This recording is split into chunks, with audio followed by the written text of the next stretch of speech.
আত্মসের সাথে কিছু ছোট ছোট টুকরো মুহূর্তগুলো আজ শেয়ার করব। সাধের একদিন আগে আমি মেহেন্দি পড়তে বসে পড়েছিলাম। মেহেন্দি পড়াতে এসেছিল একটি ছোট মেয়ে। মেয়েটির হাতের কাজ খুব ভালো, খুব সুন্দর। মানে মেয়েটি প্রথমবার আমাকে বেবি শাওয়ারের মেহেন্দি পড়াচ্ছিল, কিন্তু এত সুন্দর আউটপুট এসেছিল। যদিও এই পিকচারগুলো আমি পিন্টারেস্ট থেকে আলাদা আলাদা করে তুলে রেখেছিলাম এবং এগুলোকে ও সব টুকরো টুকরো করে সবগুলোকে ইউটিলাইজ করে একটা ফাইনাল আউটপুট নিয়ে এসেছিলো। তো দারুণ লেগেছিলো আমার। অল্প স্বল্পর মধ্যে, ডিজাইনের মধ্যে, ছোটোখাটোর মধ্যে খুব সুন্দর। এইটা হলো সাদের ডেকোরেশন। এরপরে দেখো আমি খালি মেহেন্দিটাকে ফ্লন্ট করে যাচ্ছি, এত ভালো লাগছে কি বলবো। আর এখানে এত শত আয়োজন হয়েছে, পায়েস থেকে শুরু করে 7 রকমের ভাজা, এত খাওয়ার, মিষ্টি, চিপস, হ্যানা ত্যানা সব ভর্তি। আর এখানে শাশুড়ি আমাকে ফার্স্ট আশীর্বাদ করছে, কারণ 7 মাসের স্বাদে শাশুড়ি আমাকে আশীর্বাদ করবে। আর বসতে বসতে না অনেক দেরি হয়ে গেছিলো আমার, প্রায় 3:30-র বেশি হয়ে গেছিলো বসতে বসতে সব কিছু করে। এরপরে যা হয়, যথারীতি দেরি হওয়ার পর একের পর এক সবাই আশীর্বাদ করতে করতে করতে জিনিসটা আরও ডিলে হতে থাকে, তো খুবই দেরি হয়ে যায়। তো সবাই একটু বকাবকিও করছিল আমাকে, রেডি হতে দেরি হয়ে গেছে, সব কিছু কেন এত দেরি করলি, এত দেরি করে কী হয়। এই দেখো আমি গিফট পেয়ে গেছি, কী সুন্দর। এখানে আমার মা আমাকে আশীর্বাদ করছে।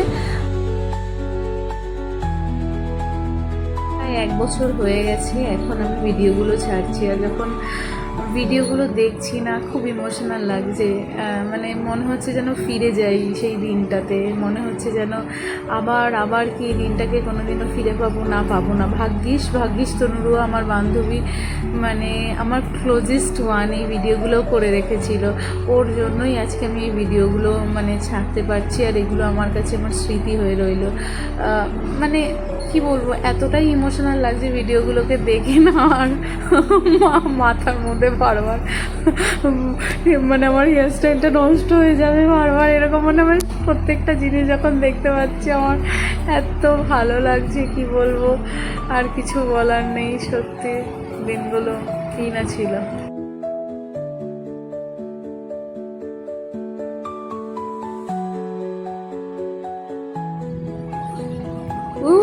আবার গিফট পেয়ে গেছি। খালি গিফট। এখানে আমার মাসি, তীর্থেশের মাসি আর কি, তো আগেই আমাকে গিফট দিয়ে তারপরে আশীর্বাদ করছেন। তো আর কি খালি গিফট আর গিফট। তাই জন্য আমি হ্যাঁ করে হাসছি, কত গিফট পাচ্ছি। আরে তো সত্যি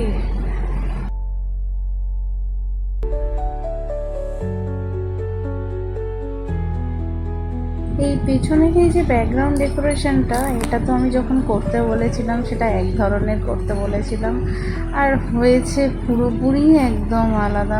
কি বলবো, আমার তো দেখে একদম ভালো লাগেনি। তীর্থেশ তো এসে আমাকে বলতে, দেখ কীরকম করে দিয়েছে, তুই কী বলেছিস আর কী করেছে, একদমই বাজে হয়েছে। কিছু আর করার ছিল না তখন।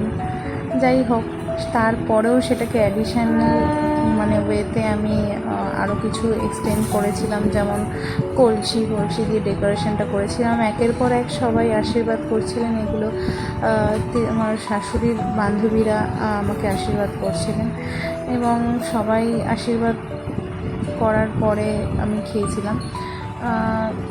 আশীর্বাদটাই এই অনুষ্ঠানের মেন ছিল জিনিস। আর এখানে আলাদা করে কিছু অনুষ্ঠান তো থাকে না, সবাই এসে আশীর্বাদ করেন এবং খাওয়া দাওয়া এটাই হয়। সবার আশীর্বাদে নেওয়াটাই আর কি মেন উদ্দেশ্য অনুষ্ঠানে। আর যেহেতু সাধের অনুষ্ঠানে শুধু বলে মেয়েরাই থাকে, এখন তো আর সেসব কিছু হয় না, তবুও অনুষ্ঠানটা হওয়ার রিচুয়ালটা হওয়ার টাইমে কোনো ছেলে ছিল না। ছেলে ছিল না ইন দ্য সেন্স বড় ছিল না, সব মহিলারা ছিল আর বাচ্চা কাচ্চারা ছিল। সবাই আমার বেবি মামকেও আশীর্বাদ করছিল।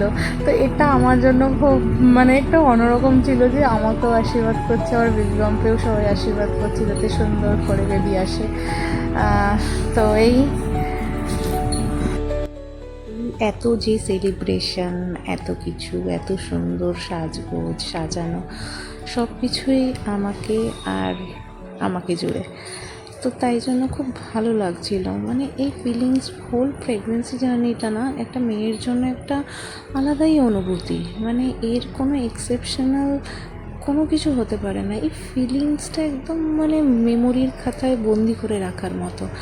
তাই মানে এটাকে ভোলার মতো নয়। বিয়ে আসে বা আরও আদার্স অনুষ্ঠান আসে, কিন্তু একটা মেয়ের লাইফে এই প্রেগনেন্সি আর প্রেগনেন্সি রিলেটেড সব সেলিব্রেশনসগুলো সত্যি একটা আলাদা। শুধু মানে কি বলবো, অনুষ্ঠান বলে নয় বা দুটো মুচকিকে আমার পাশে বসিয়ে দেওয়া হয়েছে আমাকে পায়েস খাওয়ানোর জন্য। কি সুন্দর করে আমাকে পায়েস খাওয়াচ্ছে মাসির ছেলে। আর আমার দিদির ছেলে দেখো করছে, ও ও কিছু চাইছিল, মানে চিপস টিপসও চাইছিল। আমি যে চিপসটা দেবো, আগে পায়েসটা খাওয়া খাওয়া তারপরে দেবো। আর ও একটু চঞ্চল মনের, কোনো রকমে খাইয়ে ওকে ঢুকিয়ে দিয়েছে। দেখো হাসি পাবে দেখলে। এখানে হচ্ছিল একটা ছোট্ট গেম যেটা সাতের দিন খেলা হয়, তো সেখানে আমি নোড়া তুলেছিলাম। আর এখানে আমি আর তীর্থেশ একটু ছোট্ট ভিডিও তুলে নিয়েছিলাম। আর দেখো খুব আনন্দে দিনটা কাটিয়েছিলাম। আর সত্যিই আজকে দিনটা খুব মনে পড়ছে।